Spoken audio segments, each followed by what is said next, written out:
Mabuhay! Hello everyone! It's me again, Aline, and welcome to my vlog. And to this video nga mga beshi ko, madaragdagan na naman yung episode ng Tara! Gala tayo! Ang pupuntahan pala natin ngayon ay talaga naman dinarayo, lalo na mga kapwa ko Pinoy dito sa Hungary. Halos lahat siguro ng Pilipino dito sa Hungary nakapunta na dito sa Milinaris Park. At lagi naman akong sipahulihin, kaya ito na lang yung naabutan namin. Hapon nga lang namin nakulayan yung balak namin pagpunta dito sa Milinaris Park. Alam nyo naman kung ano talaga yung pinaharisan, di ba? Syempre yung katamadan. Ha?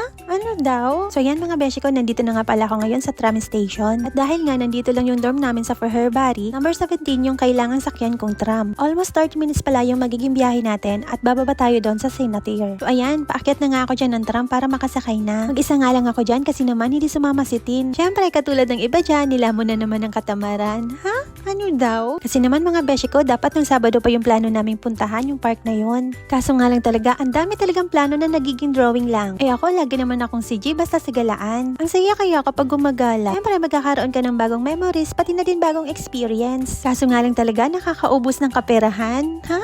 Ano daw? Pero okay lang yan mga beshi ko, sabi nga ning iba, yung pera nakukuha lang din naman daw yan. Pero yung oras na pwede kang makapag-travel, hindi mo na may babalik yan. Eh lalo pat nasa abroad ka, talaga namang mahuhomesick ka kung hindi mo lilibangin yung sarili mo. Ay, may naalala naman ako sa lugar na to pero kailangan ko ng kalimutan. Ha? Ano daw? So yan mga beshi ko, nandito na ako ngayon sa Silkalmantir. Yung sunod na station, doon na yung baba ko. Sabi ni Google, pagdating doon, 6 minutes na lang yung lalakarin at mararating ko na yung Milinaris Park. Pat lang pala nang binabaan ko itong Mammoth Mall. Tumubid na pala ako dyan ng kalsada at tinawagan ko na din dyan sina ate. Dito kasi sa Mammoth Mall kami magkikita-kita. Kanina pa talaga silang nag-aantay sa akin. Lagi kasi akong sipahulihin. Galing pa kasi ako dyan ng part-time, syempre para may panggala. Dito na nga lang pala ako sa labas ng Mammoth Mall nag-antay. Hindi na ako pumasok sa loob kasi naman baka magkasali silang kami. Kaya naman inantay ko na lang sila dito sa labas kasi pababa na din naman daw sila. Ganda din pala dito sa Mammoth Mall. First time ko nga lang na makapunta dito. Medyo malayo-layo na to sa dorm namin kaya naman hindi ako nagagawi dito. Ayan, after nga ng ilang minuto, nagkita-kita na nga kami dyan ni na Ate Helen, ni Ate Lenlen, pati yung dalawa niyang ka-churchmate. Bigla naman akong nahiya kasi naman may mga kasama pala silang iba. Ako na-inform sobrang late kong dumating. Buti na lang talaga at sobrang babait nila kaya inantay nila ako kahit sobrang pahulihin ako. So ayan mga beshi ko, nandito na nga tayo ngayon sa Milinaris Park. At yung bumungad nga sa amin, ito mga white cherry blossoms. Ang ganda kasi talaga ng mga punong to mga beshi ko. Imagine niyo na lang na parang nakakakita kayo ng isang puno na punong-puno ng bulaklak pero walang dahon. Wala naman atang ganito sa Pilipinas. Kaya naman tuwing spring season dito sa Hungary, hindi ko talaga pinapalampas ng puntahan yung mga cherry blossoms nila dito. Ta naman natuwang-tuwa na naman yung feeling bata.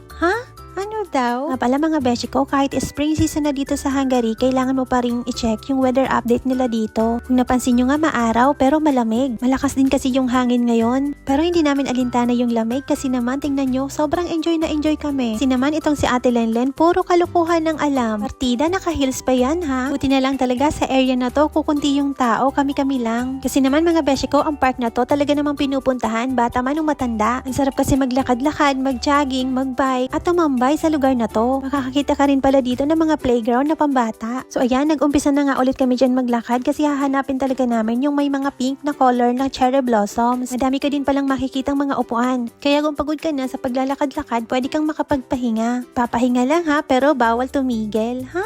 Ano daw? Ang ganda din sa park na to mga beshi ko, siguradong mawawala ang stress nyo. Kaya lagi ko talagang pinipili yung gumala kaysa mag-stay lang sa kwarto. Pag ganun kasi maho-homesick ka lang at makakapag-isip ka ng mga bagay-bagay na dapat hindi mo na iniisip. Ha?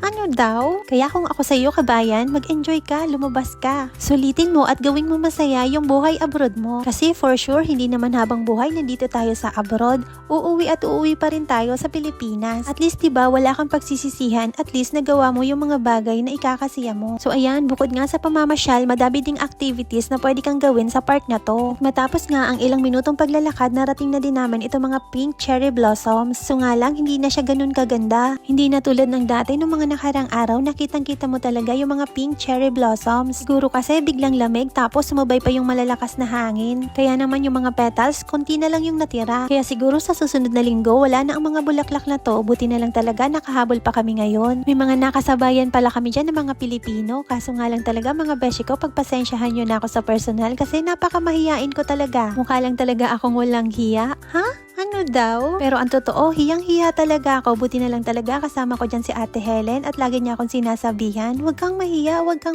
hayaan mo sila. At sa mga Pinoy na nakakita sa akin nung Sunday doon sa Millionaires Park, hello sa inyong lahat at pasensya na kung parang sopladita ang nalin nyo. Pero sobrang na-appreciate ko naman na na-recognize nyo ako. Nakakataba kaya ng puso? Ay, ano daw? Basta sa mga nakakakilala sa akin, sa mga namimit ko sa personal or yung mga nakakasalubong ko, hello sa inyong lahat. Pero hindi naman talaga ako sopladita mga beshi ko, napakabungis-ngis ko nga kaso nga lang talaga nauunahan ako ng hiya. Pero alam nyo mga beshi ko, sobrang thankful talaga ako sa mga followers ko, pati na rin sa mga viewers and haters ko.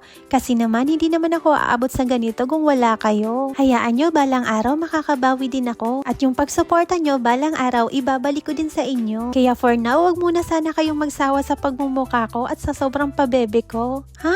Ano daw? Siguro mga 4:30 na to ng hapon at kung mapapansin nyo nga, madami-dami pa rin yung tao. Halo-halo na yung mga nationality ng mga taong nandito. May Hungarian, Ukrainian, Vietnamese at syempre hindi papahuli yung mga Pinoy. Halos ata ng mga Pinoy dito sa Hungary may mga entry na dito sa Millionaires Park. At syempre busy-busyhan kaya laging pahulihin kaya ngayon lang ako nagka-entry. Ha? Ano daw? Kaya mga beshi ko, kapag may mga bagong alam kayong galaan dito, PM nyo naman agad ako nang hindi ako nahuhuli. Ha?